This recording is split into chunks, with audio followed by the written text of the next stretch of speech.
"Excuse me, sir, but my mother has a ring just like that one," said the 26-year-old black waiter, discreetly pointing to the billionaire's hand. At Manhattan's most exclusive restaurant, a 26-year-old black woman waiter discreetly approached a distinguished, older man, Richard Blackstone, a billionaire real estate mogul. She had just served him a $1,200 glass of wine, but something about his ring caught her attention. "Excuse me, sir," she said calmly, pointing to the ring on his hand. "My mother has a ring just like that one." The silence in the room was instant. Richard Blackstone, a 62-year-old mogul with a fortune of $3 billion, froze. His blood drained from his face as he looked at the young woman who had just spoken. The ring was unmistakable.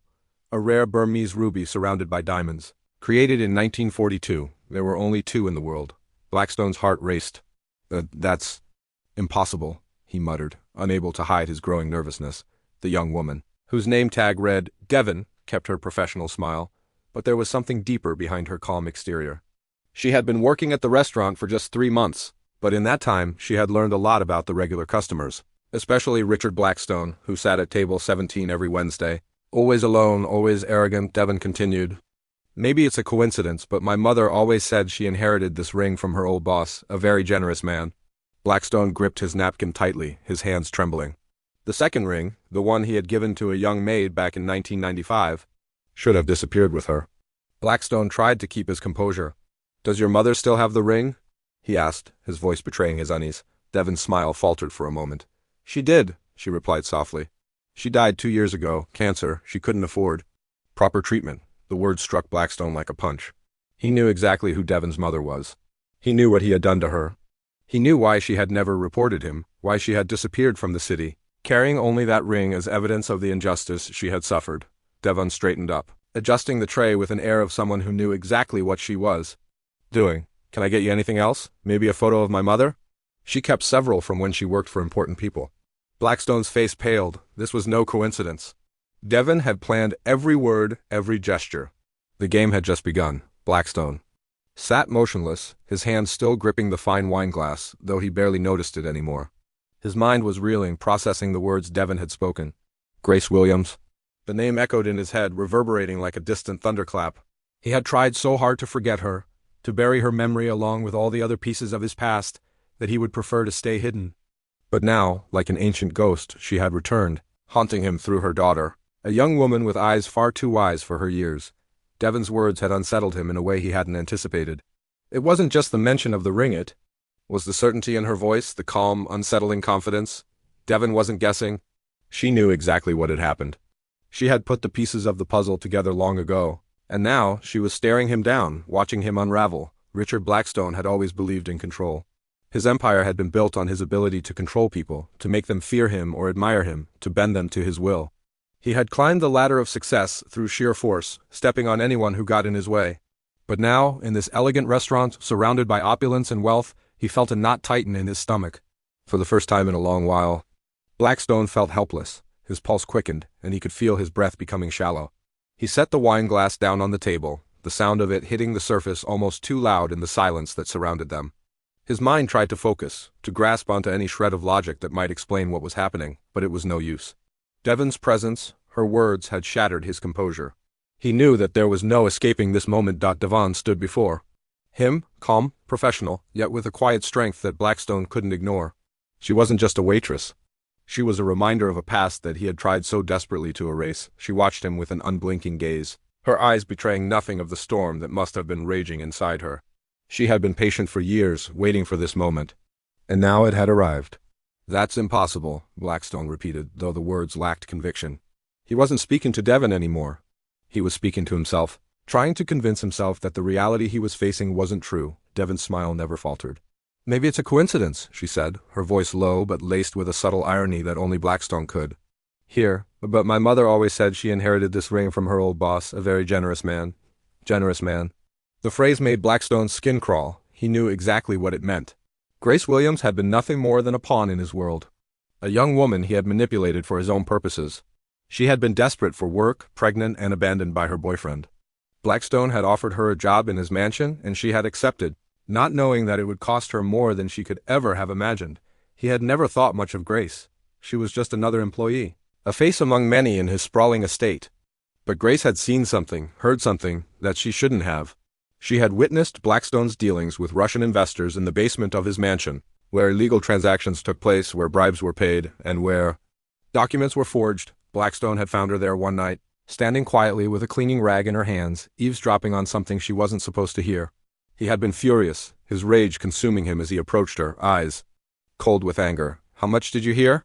he had demanded, his voice laced with venom. "Nothing, sir," Grace had stammered, her voice trembling with fear. "I was just cleaning." Blackstone had known that she was lying, but he had given her a choice: silence or disappearance. He had offered her the ring, a symbol of her compliance, a symbol of her silence. It was a message: stay quiet and you can live. Speak and you will disappear, along with the life of your unborn child. Grace had accepted the ring, trembling with fear, knowing that it wasn't a gift, it was a shackle that would bind her to Blackstone forever. She had never spoken of what she had witnessed. Instead, she had disappeared from New York, moving to Detroit, raising her son alone, all while carrying the weight of the secret Blackstone had forced her to keep. The revelation of that ring was no coincidence. It was a deliberate, calculated move by Devon. She had come to the restaurant for a purpose, and now, the truth was about to unfold in front of Blackstone. Devon's voice interrupted his thoughts, pulling him back to the present.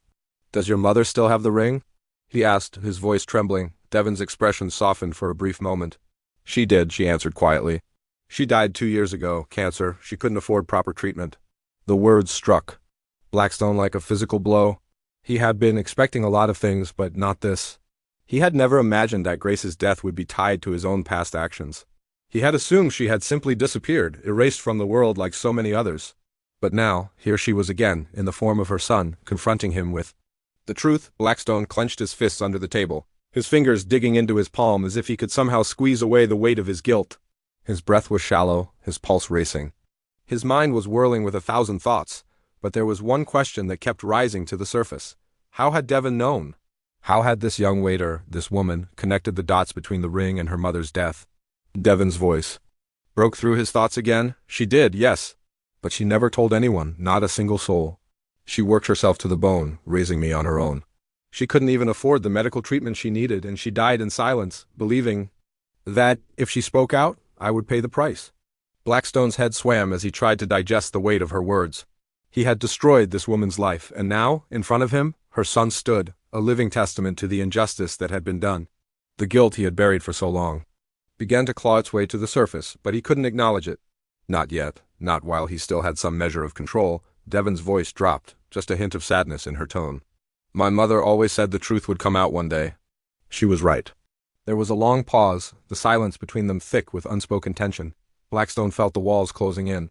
He was a man who had made his fortune through deception, manipulation, and coercion. But Devon was different. She wasn't intimidated by his wealth or his power.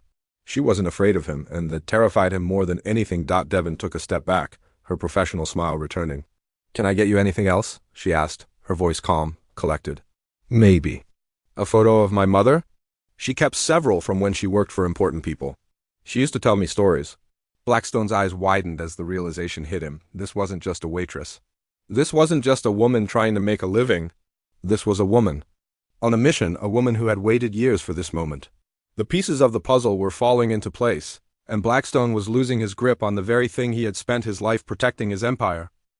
Devon took a step back, gracefully, and began to walk away. As she did, Blackstone could feel her gaze lingering on him, as if she were silently challenging him, daring him to deny the truth. The game had begun, and Blackstone didn't even know. The rules. As Devon disappeared into the background of the restaurant, the weight of what had just occurred began to settle in. Blackstone's hand trembled slightly, and he reached for his wine, taking another sip, though it tasted bitter now. He looked around the restaurant, at the guests laughing, eating, oblivious to the storm that had just begun to brew. The past had come back to claim him. And this time there was no escaping. The restaurant buzzed with the usual murmurs of conversation, the clink of silverware on fine china, and the soft notes of a pianist playing a melody in the corner. But to Richard Blackstone, it all felt far away, like he was trapped in a fog. His mind raced as he sat at his table, alone once more, his meal untouched.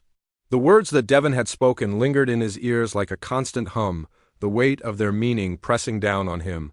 He couldn't escape them, no matter how hard he tried. Grace Williams, Devon, the ring. His entire empire seemed to be teetering on the edge of collapse, all because of a single moment in a quiet, dimly lit restaurant. He wasn't sure how long. He had sat there before the waiter returned, but when Devon did finally come back to check on him, He felt a surge of anger at himself. Anger at her, at the universe for bringing this moment to fruition. He had spent years cultivating his wealth, his power, his reputation. Every deal, every shady business transaction had been calculated, carefully hidden away behind layers of deceit. But now it all felt fragile. One mistake, one careless word, and everything he had built could come crumbling down. Devon stood before him, her eyes unwavering, her composure unshaken. Blackstone, on the other hand, was a man unraveling. He could feel the sweat on his brow, the tightness in his chest as his mind darted from one thought to the next. He opened his mouth to speak, but no words came out. The desperation in his heart screamed for control, for the reassurance that everything would be okay, but he couldn't find it. You know, Devon said, breaking the silence, my mother used to say that truth always finds a way to come out. I guess I'm proof of that. Her words were calm, yet they stung him in a way that he couldn't explain. There was no anger in her voice, no spite, just an unsettling certainty.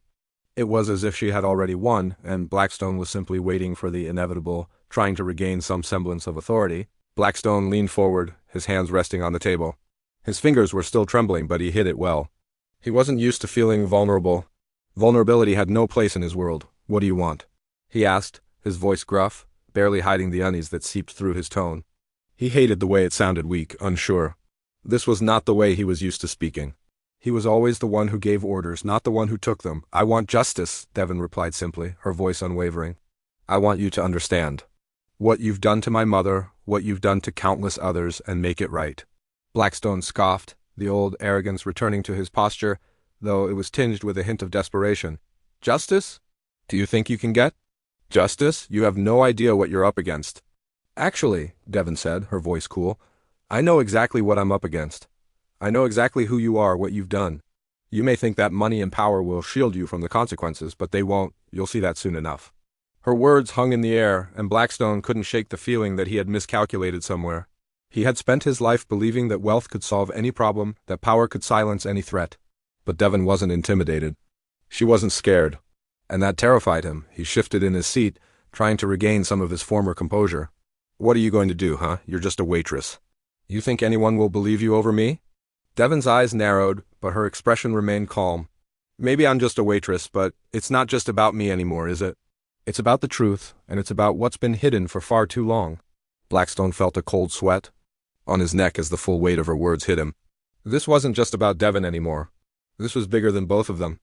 This was about everything he had spent his life protecting, the lies, the deceit, the people he had hurt along the way, the thought of Grace's death, the ring, and now Devon standing before him. He knew that his empire, his carefully constructed world, was crumbling. Devon took a step back, and Blackstone couldn't help but notice the controlled, almost serene look on her face. She wasn't backing down. She wasn't flinching. She had no fear of him. And that, above all, was what rattled him most. Can I get you anything else? She asked, her voice still professional, but there was an edge to it now, an edge that Blackstone hadn't heard before. Maybe a photo of my mother? She added with a slight smirk. She kept several from when she worked for important people. You know, she used to tell me stories about people like you. The mention of stories made Blackstone's blood run cold. He could see it now, the pieces of the puzzle falling into place. The power had shifted. Devon was the one in control now, and he was just waiting for the hammer to fall. I think you've said enough, Blackstone muttered, the words escaping his lips with a venom he didn't even try to hide. He was grasping for control, but it was slipping through his fingers like sand. You're not going to get anything from me. No one will believe your little story. Believe what you want, Devon replied, her voice low and composed. But the truth always comes out, Mr. Blackstone, and it's coming for you. She turned and walked away, her presence lingering in the air long after she had gone. Blackstone watched her retreating figure, his mind racing as the implications of their conversation settled in. That night, as the restaurant emptied and the last few guests filtered out, Blackstone sat in his seat, motionless. The weight of Devon's words pressed down on him, gnawing at him, until there was nothing left but the cold, creeping realization that his time was running out. 2 hours later, as the last of the restaurant staff cleaned up and the lights dimmed, Blackstone found himself standing outside the restaurant. The cool evening air hit his skin, but it barely registered. His mind was consumed with one thought. Devon had won. He didn't know how, but she had. She had exposed him in a way he couldn't understand, couldn't escape from. And now he had to face the consequences. He stood by his silver Bentley, his arms crossed as he waited. The drive home felt distant, the car engine's hum nothing more than a background noise to his spiraling thoughts. He couldn't escape the feeling that Devon had orchestrated this whole thing. She had come to this restaurant, put herself in his path, and exposed his deepest secret, the one he had worked so hard to keep buried, and now, as he leaned against the cold metal of the Bentley, he could feel it, the weight of his past, the shame that he had buried for so long, all rising to the surface. Then, just as he was about to get into his car, he saw a figure approaching. Devin Blackstone straightened up, an instinctual reaction. "We need to talk," he said, his voice tight, trying to sound authoritative, though there was no hiding the uncertainty in his tone. "Sure, Mr. Blackstone. My shift just ended," Devin replied with the same unshakable calm. She walked toward him, her eyes focused, her posture straight, as though she were completely in control. He tried to regain his sense of power, but it was no use. He felt like he was losing a battle that he had already lost. "Your mother?" Blackstone asked, trying to sound casual, though his voice betrayed him. "What was her name again?" "Grace Williams," Devin answered simply, her voice clear and firm. "She worked cleaning your mansion in Greenwich in 1995. The mention of Grace's name hit Blackstone like a punch in the gut. He could see her again, that young, desperate woman, standing in the shadows, terrified of what she had heard. He could feel the fury rising inside him, but he couldn't let it show. "Not now. Do you remember her?" Devin asked, her eyes piercing. Through him, Blackstone's mind raced. He had to maintain control. He couldn't let her see how much he was unraveling. But it was too late. Devin had already seen through him, and she wasn't going to stop until he was exposed for everything he had done. The silence between them stretched on. And for the first time in years, Blackstone felt like he was standing on the edge of a cliff, about to fall into a void that would consume everything he had ever built. Over the next few days, Richard Blackstone found himself unable to shake the feeling that his carefully constructed life was on the verge of collapse. His empire of wealth, influence, and control had always been unshakable in his mind. But now, for the first time in decades, he could feel the walls closing in. Devin had exposed a crack in the foundation, one he couldn't ignore. The ring, the past, the threat of everything he had done coming to light, it was all too much. But what unnerved him most was how effortlessly she had taken control of the situation. Every time Blackstone tried to go about his day, the memory of their conversation haunted him. The calmness in Devin's voice, the way she carried herself unshaken, resolute, while he had been left trembling on the inside. It was as if she had turned the tables, made him the prey, and now he was trapped in a game he didn't fully understand. The worst part was, he couldn't escape it. He knew she was methodical, patient, and relentless, but despite the fear gnawing at his insides, Blackstone tried to cling to the remnants of his pride. He had money, he had power. He had connections. Surely he could buy his way out of this. He couldn't fathom being brought down by a young woman, by Devin Williams, of all people. He was a billionaire. He was untouchable, but as the days passed, his attempts to regain control over the situation were met with nothing but resistance. Devin wasn't backing down, and neither were the mounting forces that seemed to be working against him. The first sign that things were unraveling came in the form of an unexpected phone call. Blackstone had been at his office, reviewing some documents, when his phone buzzed on the desk. He glanced at the screen and saw the name of his lawyer, Michael Harrison, flashing across it. He quickly answered. "Blackstone," he said curtly. "Mr. Blackstone, we need to talk." Harrison's voice came through the receiver, thick with urgency. "We've got a problem." Blackstone's heart skipped a beat. "What kind of problem?" "It's about Devin Williams," Harrison replied. "The young woman from the restaurant?"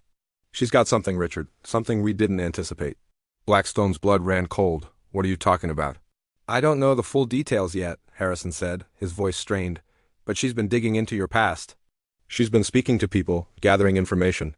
And now, she's not just a waitress anymore, she's got connections, people who can help her.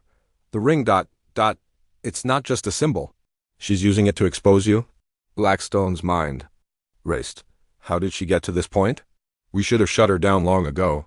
"I don't know, but there's something else," Harrison continued, lowering his voice.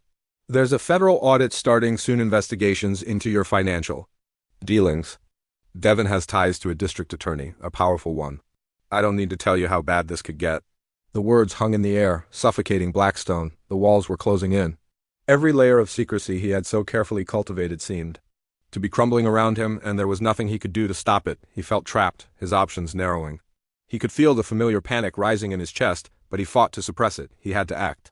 He had to regain control. That night, Blackstone sat alone in his penthouse, the weight of everything pressing down on him. The city lights twinkled outside, but he felt no warmth from them. He was alone with his thoughts, and they were suffocating. How had it all gone so wrong?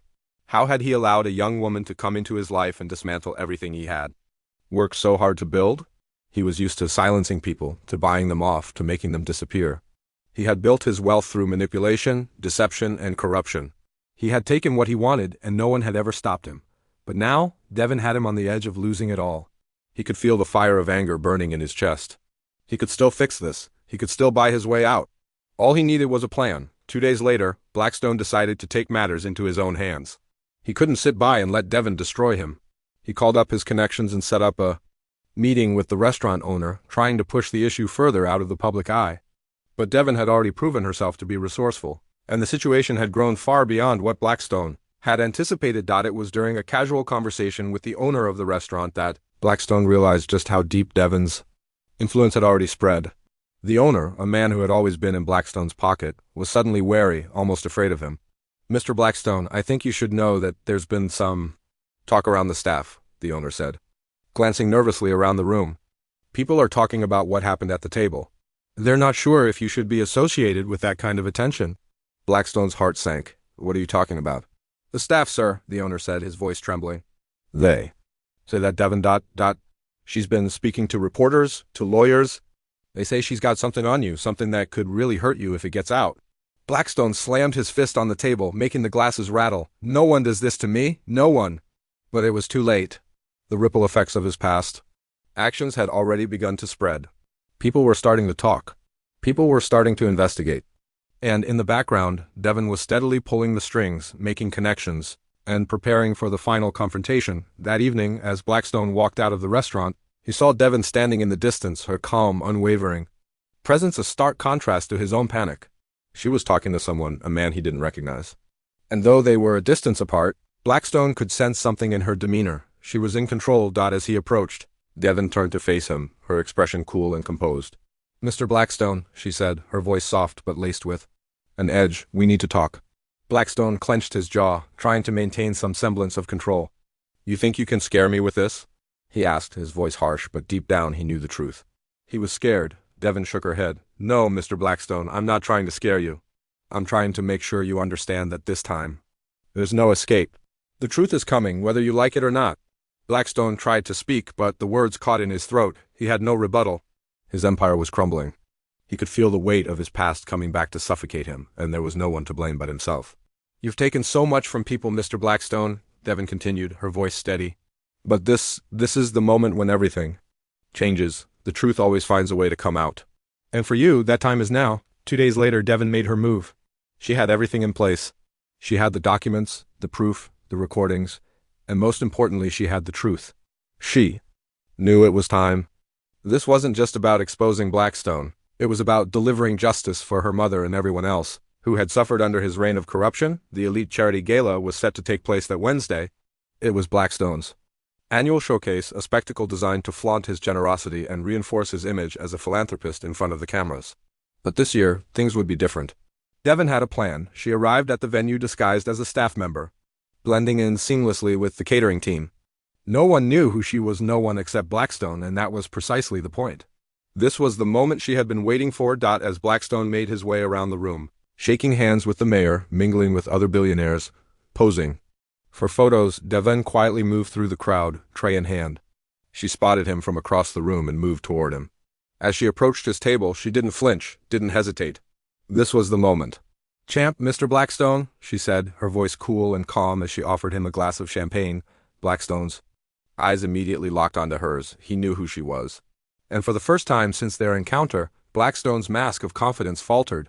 He could feel his stomach tighten with anxiety. "What the hell are you doing here?" Blackstone asked, his voice barely above a whisper. His face was pale. Devon smiled, but it wasn't the professional smile he had seen before. It was something more, something dangerous. "I'm just working," she replied softly. "Just like my mother did when you threatened to kill her." The room fell silent. Conversation stopped. The camera flashes from the media captured the exchange. Blackstone's eyes darted nervously, but Devon wasn't done yet. She placed an envelope on the table, right in front of the cameras. "The truth is, Mr. Blackstone," she said calmly, "I just came to give you something that belongs to you." With that, she walked away, leaving Blackstone to confront the damning evidence inside the envelope. And as the cameras flashed and the media recorded, the billionaire's fate was sealed. The following moments unfolded in a blur, like the slow motion of a carefully planned execution. Blackstone sat frozen, the envelope lying in front of him, his heart hammering in his chest. The glittering lights of the charity gala, the murmurs of the guests, the flashes of cameras, all of it seemed distant now, muffled by the crushing weight of what was about to happen. Every fiber of his being screamed for escape, for some way to undo what had just been set into motion. But it was too late. The envelope was his undoing. Inside it were documents, legal documents detailing his illegal dealings. Bribes to zoning officials, forged construction permits, fraudulent contracts, secretive communications with shadowy business figures, all the dark secrets of his empire meticulously laid out in black and white. The evidence was damning, irrefutable. Every transaction he had hoped would remain buried had now been pulled to the surface, but there was more. There were recordings of his conversations, his threats, his underhanded methods of intimidation. The carefully constructed mask that Blackstone had worn for decades, his calm, composed, almost godlike presence, cracked in an instant. He was no longer the powerful mogul, the man who could command millions at a whim. He was a criminal, caught red-handed, and his world was about to come crashing down. As Blackstone's trembling hands reached for the envelope, his eyes flicked. Back to Devon. She stood nearby, watching him with a quiet intensity that seemed to pierce through his carefully controlled facade. There was no malice in her gaze, just a calm certainty. "You always said that every man has his price," she said, her voice carrying clearly across the silent room, her words cutting through the tension like a razor. "But you forgot to ask what the price of justice is." Those words hit Blackstone harder than anything else. The weight of them, the piercing truth of them, left him reeling. He had always believed that wealth and power were the ultimate weapons, that money could buy everything and everyone. He had silenced critics, intimidated rivals, and outlasted accusations with his influence. But now, Devon had exposed the truth, in a way he could not deny, and there was nothing he could do to stop it. As he began to read the documents, his stomach churned. He could feel his entire empire, his reputation, his wealth, his status beginning to crumble with every word. The evidence was meticulous. It was undeniable. The cameras were still rolling, capturing every moment. The guests were watching, some with their mouths agape, others whispering amongst themselves. A few were pulling out their phones, recording every word, every movement. The room was filled with a palpable sense of anticipation as they all waited for the inevitable. Blackstone's voice trembled as he looked up at Devon, his eyes wide with disbelief. "Where did you get this? Who gave this to you?" he demanded, his voice rising, losing control. Devon didn't flinch. She was calm, composed, steady in her mission. "It doesn't matter," she said simply. "What matters is that your empire of lies is coming down, and there's nothing you can do to stop it now." The words hung in the air, and for the first time in Blackstone's life, he felt completely powerless. His arrogance, his confidence, everything that had defined him for decades had evaporated in the face of the truth. His past, all of his misdeeds, all of the people he had hurt, were now laid bare for the world to see. It was in that moment that the door to the ballroom opened, and a figure entered the room. The crowd parted, and there she was, Jessica Chun, the district attorney who had been working with Devon from the very beginning. Behind her were 4 federal agents, all clad in dark suits, their presence commanding the attention of the entire room. The final piece of the puzzle had fallen into place. Jessica's voice rang out, clear and authoritative. "Richard Blackstone," she said, "you are under arrest for extortion, bribery of public officials, tax fraud, and witness intimidation." The words sent a shockwave through the room. The guests exchanged stunned looks, some standing motionless, others whispering furiously amongst themselves. Blackstone's face drained of color, his jaw clenched in disbelief. He tried to speak, to fight back, but his words faltered, his throat closing up. The gravity of the situation was settling in. The federal agents approached him. They didn't need to say a word. They simply moved forward, their actions precise, professional. They grabbed Blackstone's arms and cuffed him, their movements efficient as they read him his rights. "This is a mistake," Blackstone shouted, his voice rising in panic. "You don't know who I am. I have connections. I have lawyers, but it didn't matter." His words were drowned out by the sound of the handcuffs snapping shut, the metal biting into his wrists. The room was silent except for the shuffling of feet, the clicking of cameras, and the murmurs of astonishment. Blackstone struggled, his eyes darting around the room as though searching for some way to escape this nightmare. But there was no escape. He was finally being held accountable for the lives he had ruined, the lies he had built his empire on. As Blackstone was led away by the agents, Devon stood tall, watching him go. There was no triumph in her eyes, no sense of gloating. She was simply standing in the presence of justice, the culmination of years of planning, years of waiting. She had succeeded in what she had set out to do, but it wasn't about victory. It was about something much deeper, something far more meaningful. The room was still as Blackstone was escorted out. The guests slowly began to stir, some still in shock, others murmuring amongst themselves. Devon watched it all, feeling the weight of what had just transpired. But her mission wasn't over yet. There was one more thing she needed to do. She turned to Jessica, who had been observing the arrest with a quiet satisfaction, and handed her the small recorder from her pocket. "Today's conversation," she said, her voice steady. "He tried to bribe me again just before you arrived." Jessica took the recorder from her and nodded. "You've done more than anyone could have asked of you, Devon. You've exposed him for who he truly is." Devon's eyes softened as she thought of her mother, of Grace Williams, who had never lived to see the day that Blackstone's empire would crumble. Justice, she realized, wasn't always about what happened in a courtroom. It was about making sure that the truth had a chance to come to light, that the people who had been wronged had a voice. In the days that followed, Blackstone's world continued to unravel. News of his arrest spread across the media, filling the front pages of newspapers and social media feeds. The shocking revelations about his corrupt dealings sent shockwaves through the corporate world. Investigations were launched in multiple states, and his assets were frozen. He was no longer the celebrated billionaire mogul. He was the face of greed, corruption, and exploitation. His name became synonymous with scandal. As the legal proceedings against him continued, Devon found herself at the center of a storm. But this storm was different from the ones she had weathered before. This time, the truth had come out. She had stood up for her mother, for the people who had been silenced, for the victims who had been forgotten. But Devon didn't want the limelight. She didn't seek fame or recognition. She had done what needed to be done, and now she could move on with her life, knowing that her mother's memory had been honored and that justice had been served. Months later, as the dust began to settle, Devon found herself sitting in an office